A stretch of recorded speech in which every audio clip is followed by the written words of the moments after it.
Welcome back to my channel, and today we're going to talk about how to begin as a real estate investor. Investing in real estate can absolutely be a scary undertaking, but it's a lot simpler than a lot of people give it credit for. One of the main issues is people assume that it's just too difficult, or you need to be very, very smart in order to do it, or you need to have some kind of background, and that just really isn't true.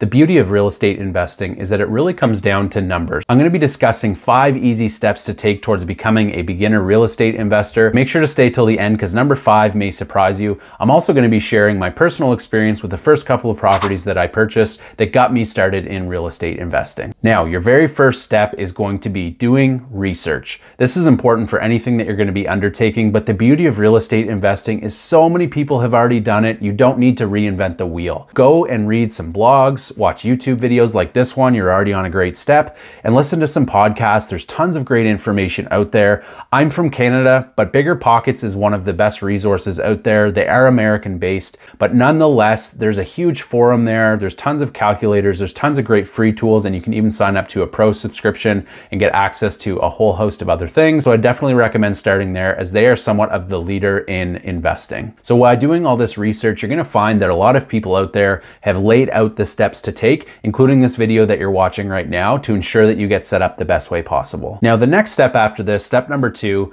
after you've done loads of research and you have a really good understanding of what it means to be a real estate investor, you want to move on to building your team. Now, what do I mean by this? This isn't some kind of sports team. This is about building a network around you that's going to be able to support you, not only in your first step in buying your first real estate property, but also your future properties down the road. Number 1, finding an investor-friendly realtor. That's something that I pride myself on in my local market, but there's many out there that you can partner with that would love to help you find your first property. Number 2 is an investor-friendly broker. Someone that deals with a lot of real estate deals is definitely your best bet. So a mortgage broker that's going to be able to make sure that you get the most pre-approval so that you can buy the best home possible, and also someone that's going to be able to go out and make sure that that rental income is going to count towards your future income so that you can buy your next property that much faster. You're also going to want to find a lawyer, even inspectors, anything like that is really going to help. And ideally, you can find a mentor, someone that's maybe local to you that you already know has taken some of these steps, that you can maybe sit down, have a cup of coffee, or take them out for lunch and just pick their brain and understand what they've done in the past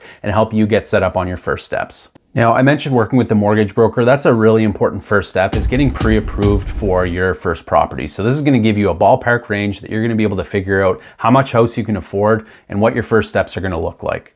Now, after you've gotten pre-approved, or maybe you're just waiting for that still, you need to figure out what your strategy is. Every investor is different out there, and everyone has a bit of a different strategy in how they want to become successful. You have some people that are flippers, which means renovating properties and selling them for as much as they possibly can and being able to profit that margin in between. Others are really focused on short-term rentals, things like Airbnb and Vrbo, and then others are focused on maybe some student housing or more long-term rentals and buy and hold strategies. It really doesn't matter what you choose. You just need to know what your strategy is before you get started. Now, even within each of these investing strategies, there are subsets and different metrics that's really important for you to know. This may come across as overwhelming right now, but I urge you to have some caution and not panic right now, because after you've completed step number 1, which I've already discussed, you're going to be that much more comfortable with understanding the whole world of real estate investing, and a lot of these metrics are going to become second nature for you. Now, step number 4 is about running numbers. Just start running numbers on properties. Yes, this is going to be practice,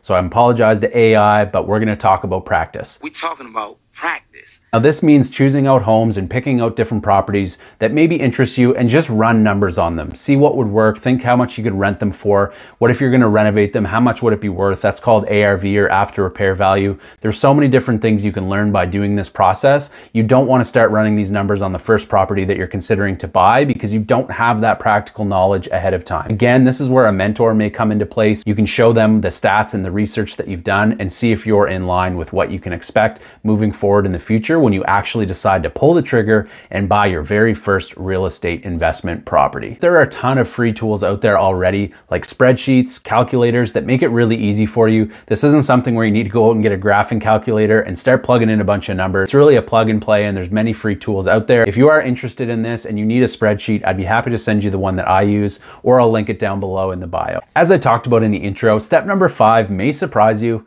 And that's because it's get started now. Now that may seem contradicting to everything that I've talked about to this point, but I'm assuming that you've already done the first 4 steps. Now that doesn't mean close out this video, hit the subscribe button, make sure you like this channel, and then go and buy your next real estate property. That's not how it works. What I mean is don't wait too long. A lot of investors have analysis paralysis and they're just waiting to find that perfect house that has the perfect numbers, and it just doesn't exist. The best real estate investors out there learn to stumble along the way and learn the most in the first property. It's not going to be perfect. It's going to be ugly, but you're going to learn all your lessons and you're going to be able to take that and learn from it moving forward. Now, this may surprise you, but depending on the type of property you buy and what your investing strategy is, you may be able to get your first property for only 5% down. Now in the States, I know it's even lower at 3.5% on FHA loans. We don't have that here, so it is a minimum of 5% down, and the purchase price does require it to be under $500,000. The other stipulation is that you must live in the property. This is a term that's called house hacking, and this is the best way to get started in my opinion, especially for new investors that are trying to save some money, lower their costs, and escalate a little bit faster so that they can get their second and third and fourth properties. Now, the beauty of house hacking is that you get to live in one unit and maybe you're renovating that unit while the other unit or other 2 units, depending on the size of the building,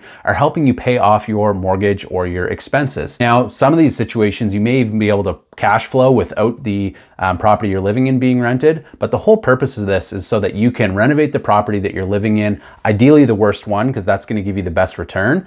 And then once you move out of that unit, you can now rent that unit and you only need another 5% down for your next property. So this is something that a lot of people don't know, and they assume they need 20% down, but that just isn't the case. So you can use 5% down literally for up to 5 properties. Most banks will let you have 5 personal mortgages, and as long as you keep moving into each of those properties, you can only do 5% down, which is absolutely incredible and allows you to scale really, really quickly because you don't need a lot of upfront costs for the closing costs. Now, as promised, I was going to share my first couple of steps with how I got started in real estate investing. So I bought my first property. It was a single family home. I didn't even really know I wanted to become a real estate investor when I did this, but I started doing a lot of work to the property. It was not in good shape. It needed a lot of work, but I started doing a lot of DIY projects and really built a lot of equity. When the market picked up, I was able to pull out about $90,000 profit, and I bought my first duplex.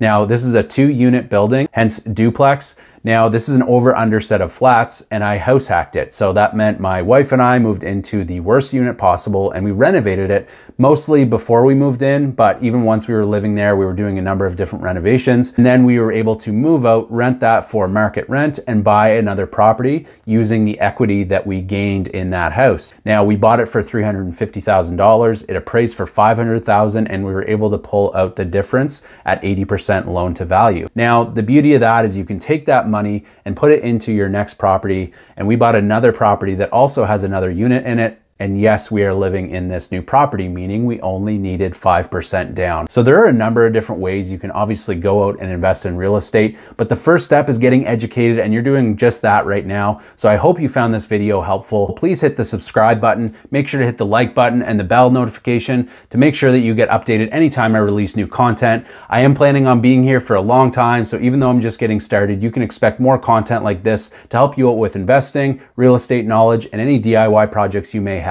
Thanks again for tuning in, and I'll see you next time.